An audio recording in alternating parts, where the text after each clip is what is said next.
Hey folks, hope you're doing good today, having a good weekend and all that jazz. Today we got our great friend Bryan Eckermann back on the channel. I'm just going to do his video today because I only want to talk about his music and listen to this one. He's putting a new album out and I'm really interested to hear the tracks off this album. I like this guy's music. I like his way he mixes as well. And in the last video I did a lot of talking about that kind of stuff. I'm not going to go over that again today because I've mentioned it now a few times. We're just going to enjoy his track. But he did say to here that the song itself is full of brutal riffing, intense vocals and symphonic elements.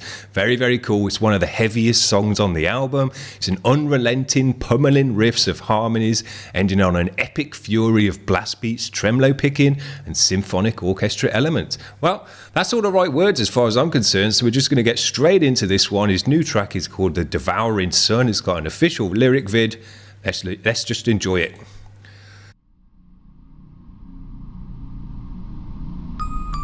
Recite the sacred incantations. Invoke this wicked culmination. Divine is she, the prophecy, foretelling what would be.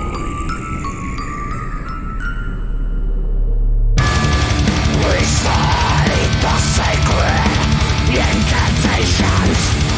Invoke this wicked culmination. Divine is she, the prophecy, foretelling what would be.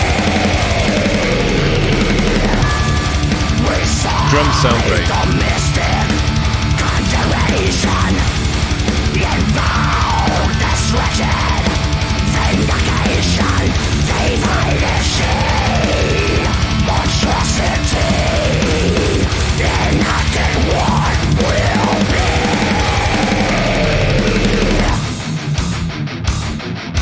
That bass.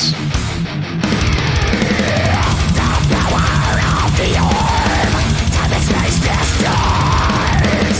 The weapon of the end, apocalypse begins. Building cosmic alchemy with volatility.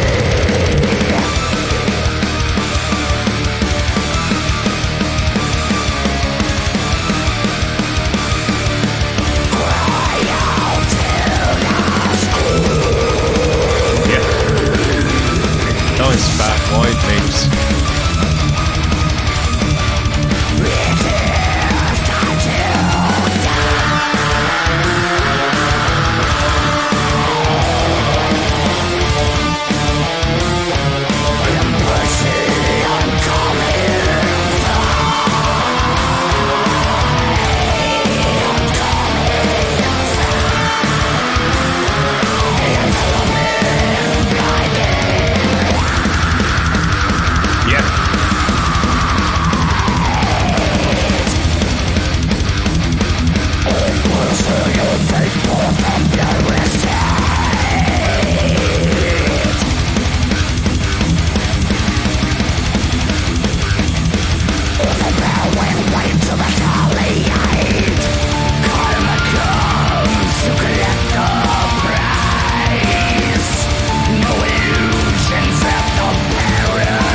Nice thickness to the rhythm guitar, but the lead guitar sits nicely over the top of it. They don't clash with each other, even though the rhythm's very, very thick.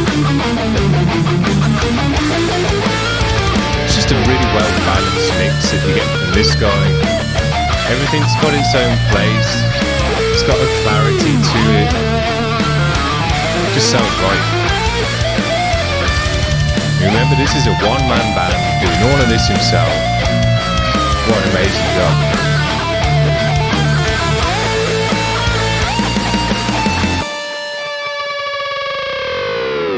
Solar flares into the atmosphere in an instant.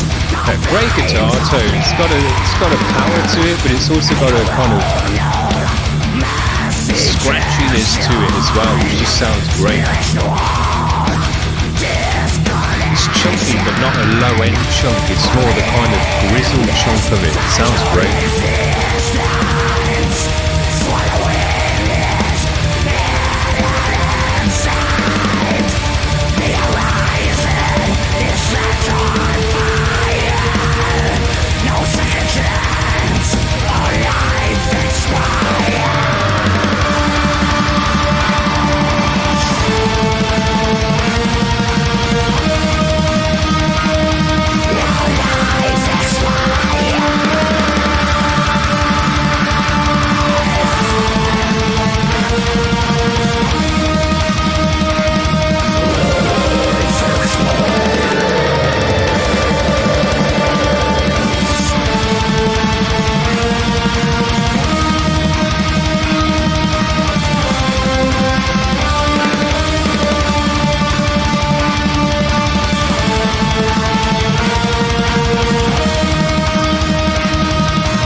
Drums just sound great. I went on about it a whole bunch the last time, but I'll just say it again, that the drums sound great. They really add a lot of space to this music because they're all over your ears.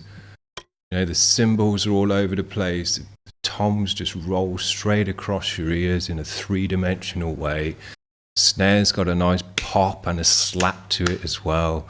And the kit cuts through as well. So it's just a great sounding kit. And it is a MIDI kit, but man, should kind of wrap that up into one program and just sell it as a MIDI kit if you could do that somehow, because it's a great sounding kit, particularly for this kind of music as well, because it's got all the dynamics of a kit that you want for this kind of music that works well with blasting double bass and blast beats on the snare. You know, that ride was cutting through louder than the other cymbals. If you was listening to the other cymbals as well as the ride was much louder, cut through the mix louder, had its space over to the side as well, compared to the other cymbals which were a bit more buried in the mix, but that's because they were more splashy and crashy. So this guy's must have a very fine-tuned ear to know what he wants to get out of his music and just balance it. I think that's why this music sounds so kind of, it's got a crispness to it because it's just so balanced well.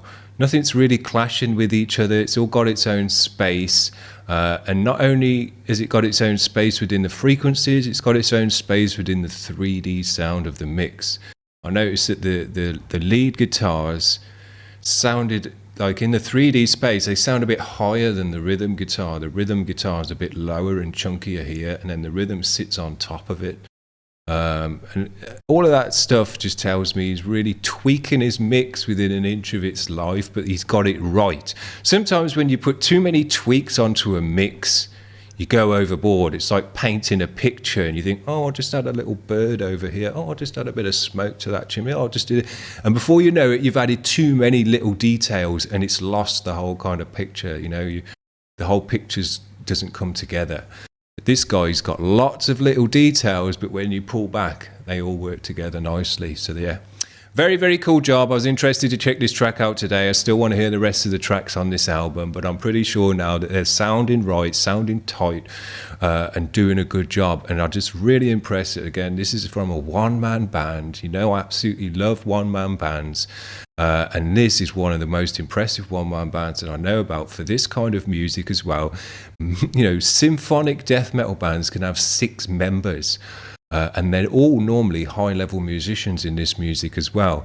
Guys who, you know their theory and all the rest of it, and they can bring a lot to a band and to the table of writing these type of tracks. When you've got 6 high-level musicians working together, there's a lot more brains involved and ideas and experiences that can come together to write this kind of music. Well, this guy's getting it done just as good as those 6-man groups on his own, and recording it and mixing it himself with a custom, unique mix that sounds unique to him. You can't do any better than that, in my opinion. Absolutely sick. So there you go. Hope you're having a good Saturday. That's going to be it for today, and we'll see you around tomorrow or Monday. Cheers. Bye.